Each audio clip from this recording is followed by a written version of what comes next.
Today, I'd like to talk about some people that are sometimes strategically placed in your life called dream stealers. Now, they may be cleverly disguised as some of your best friends, your family, and or your acquaintances. And I don't believe that they don't want you to succeed. I believe that sometimes people think you cannot succeed based on their own lack of success or experience in this industry. So they say things like, well, I didn't succeed, so you can't succeed. And it may not be the same company, may not be the same environment, may not be the same experience as what you're going to have. So people say things like, well, I tried the gym, but it didn't work for me. No, you bought the membership, but you never worked out. So you can't say the gym doesn't work. Some folks never actually engage in the thing that they say they're going to commit to. So they've never even gone to a training. They don't even know the #1 money earner, which shows that they've never really embraced the system that they say they want to succeed in. Or they don't have experience as an entrepreneur or a business owner, no experience in our industry. So they don't understand short-term pain for long-term gain. They don't understand in the beginning you're going to do some things you don't get paid for. So in the end, you get paid for things you no longer do.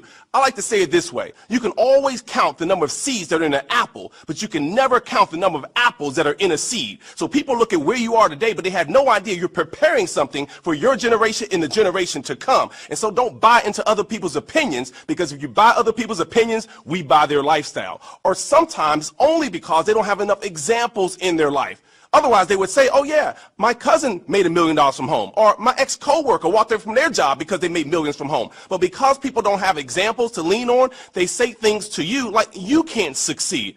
This is like my father. He used to always say, well, Darnell, did you make your $1 million yet? You a millionaire yet? I'm like, I've been in for 3 months, Dad. You've been working for 30 years and not a millionaire yet.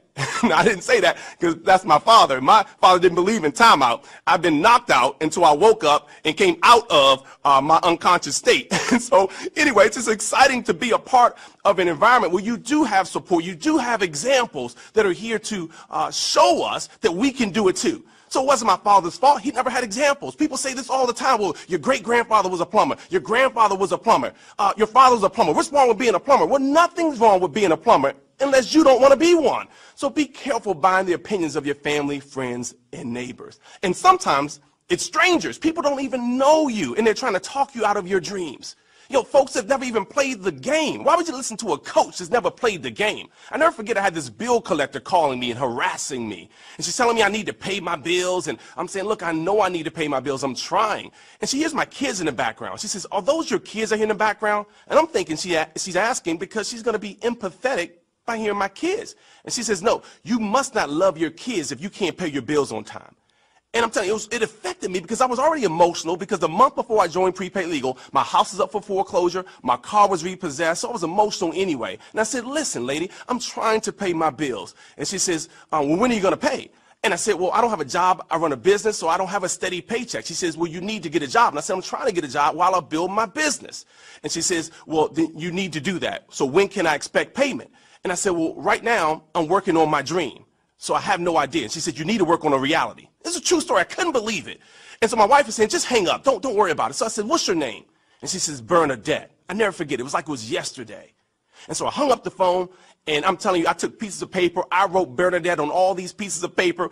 I wrote it on my sun visor in my car. So when I used to listen to the radio, I would turn the radio off and make calls because I had to prove Bernadette wrong. I would put it in my mirror where I brushed my teeth because in the morning I had to think about what I was going to do that day with my business because I had to prove Bernadette wrong. I put it on my refrigerator. It was all over the place. My wife said, if you don't get that woman's name from around this house, but it drove me to do the things that I otherwise wouldn't have done. I had it where my office phone was because I was afraid to make phone calls. But the fear of Bernadette being right outweighed the fear of me making calls. So I continue to work hard. And never forget, I told my wife, I said, my goal is to make $10,000 a month with Prepaid Legal. When I do that, we're calling Bernadette back. And I worked hard. And we got to $10,000 a month. Man, it was a family affair. We ripped the names down, and we got to the phone, and I called Bernadette. The whole family's there. We're excited about it. And I called the number. And this gentleman says, such and such company, can I help you? And I said, yes. Is Bernadette there, please? And he says, Bernadette no longer works here. I said, no, I couldn't believe it. But the point was, at that point I had grown. I wasn't even calling Bernadette to be rude or mean. I was calling Bernadette to say, thank you, Bernadette, for allowing me to become somebody otherwise I wouldn't have become, to stretch me, to do things I otherwise wouldn't have done. And it was all because someone's placed in my life strategically to force me to do some things. And that's what happens to you as well. Listen, I don't even know if Bernadette was a real person, because I look at her name today, it was Bernadette. So maybe she was put in my life so I could burn my debts. And so all I'm saying is use the dream stealers to fuel you, not to stop you, to make you go further. And there'll be people beside you when you start your journey that won't be there long term. This is why they say it's lonely on the road to success. Not because other people aren't on that road, but sometimes not the same people that started that path or that journey or that road with you. And so sometimes you look to your left or you look to your right, and it's not the same people that started with you, but you ought to keep going. Don't be rigid where you have to hold on to the same people. Be willing to let some people go. It's the only way you can walk into where you need to go. And so I tell you that some people that help you to get to one level won't be the same people to help you get to your next level. So stay strong, stay focused, even when the dream stealers come and cloud your vision. Use your faith for your family, for your finances, and for your future. And I look forward to seeing you all over the top.